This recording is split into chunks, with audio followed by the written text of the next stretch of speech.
राज्यसभा में शहरियत तरमीमी बिल पर लगातार बहस जारी है। आइए आपको सीधे लिए चलते हैं राज्यसभा। आर्टिकल 14 की बात है तो सब जानते हैं उसमें कि रीजनेबल क्लासिफिकेशन जो है, जिसमें इंटेलिजिबल जो डिफरेंशियल है और सब्सटेंशियल जो डिस्टिंक्शन है, उसका बहुत ही स्पष्ट मतलब है। और उसी के आधार पर अपने देश में बहुत कानून बने हैं और ये कानून बना, तो इसलिए हम लोग इसका, हमारी पार्टी इसका समर्थन करती है। हमारे डेरेक ओब्रायन साहब ने एक बात कही, मोरालिटी की बात कही, तो मैं जरा उस पर आना चाहूंगा। मैं भी इतिहास का विद्यार्थी रहा हूं। वो बात कर रहे थे नाजी का, जर्मनी का, तो जो कंसंट्रेशन कैंप था उसी देश में था, कोई बाहर से लोग नहीं आ रहे थे। और यहां ऐसी कोई बात हो ही नहीं सकती। हमारा देश एक रिपब्लिक है। और जो फिगर दे रहे थे हमारे नड्डा साहब, आप फिगर को देखिए ना, हमारे देश में जितने भी नागरिक हैं सबको समान अधिकार है और सबको आगे बढ़ने का अधिकार है। और यही कारण है कि इस देश में एक नहीं तीन राष्ट्रपति माइनॉरिटी समाज से हुए, चीफ जस्टिस हुए। लेकिन बगल के देशों में देख लीजिए तो हिंदुस्तान के लोगों को कहीं से भी उनके मन में भय क्यों डालते हैं? हिंदुस्तान की अपनी एक संस्कृति रही है। यहां एक, हमारे यहां आप डर किस चीज से हैं? बार बार बोल रहे हैं, चर्चा कर देते हैं एनआरसी। अरे सी से जरा आगे भी बढ़िए, सी के आगे डी होता है। तो हम लोगों का एजेंडा होगा नेशनल रजिस्टर ऑफ डेवलपमेंट। और डेवलपमेंट किसके लिए करेंगे? जो इस देश के नागरिक हैं। जो इस देश का नागरिक नहीं है उसके लिए क्या डेवलपमेंट करना है? और जहां तक मोरालिटी जेडीयू की बात है, डेरेक ओब्रायन साहब, आपने एक बात कही, उसको बुरा मत मानिएगा। आपकी नेता बहुत संघर्षशील हैं, बहुत एजिटेशन करती हैं, लेकिन हम लोग बिहार के लोग उनका एक एजिटेशन बराबर याद रखते हैं। और वो तब जब हमारा हाजीपुर में रेलवे का जोन बन रहा था और मुगल सराय को लिया जा रहा था, तो आपके नेता क्या कर रहे थे? आप जरा देख लीजिए, ईस्टर्न रेलवे कलकत्ता में आपका कितना जोन था। जब वहां पर आ रहा था कितना विरोध किया गया।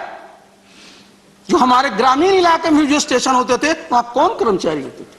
तो देखिए, यहां सब लोग रजिस्ट्रेशन करते हैं, अपने लिए, अपने प्रदेश के लिए करना चाहिए। दूसरी बात आपको मैं बता दूं कि आज 14 साल से बीच में 20 महीना छोड़ दीजिए, बिहार में एनडीए की सरकार है।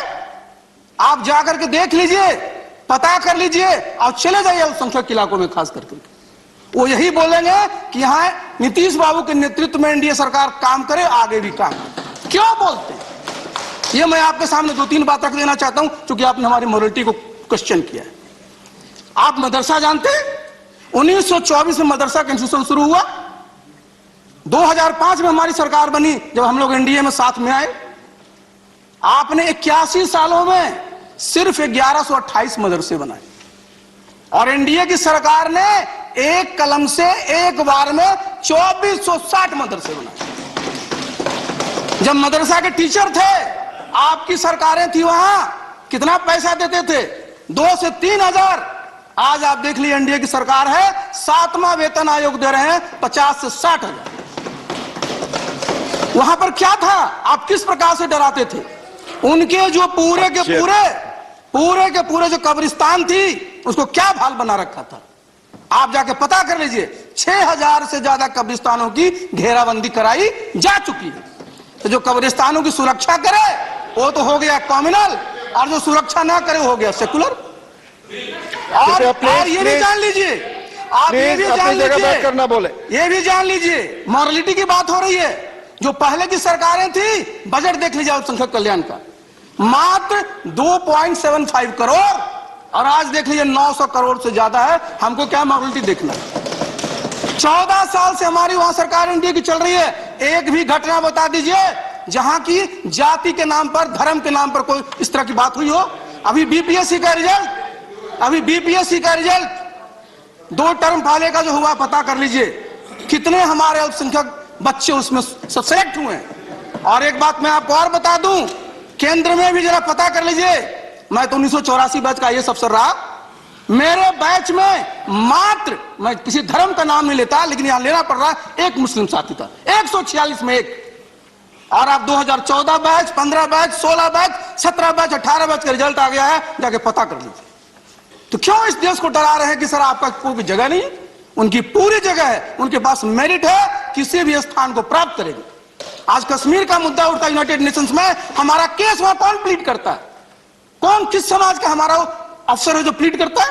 इसलिए इस देश में हम लोग क्यों, किस तरह की चर्चा कर रहे हैं, क्या नैरेटिव बना रहे हैं? नैरेटिव यह होना है कि कैसे हमारा देश, आप ठीक कह रहे थे कि $5 ट्रिलियन की इकोनॉमी हो, यह एजेंडा होना है। इसके लिए पूरा का पूरा जो समाज है, किस तरह से लोगों में भाईचारा रहे, लोगों में बंधुत्व रहे, सब लोग आगे मिलकर के चले, और इससे ही हमारा देश आगे बढ़ेगा।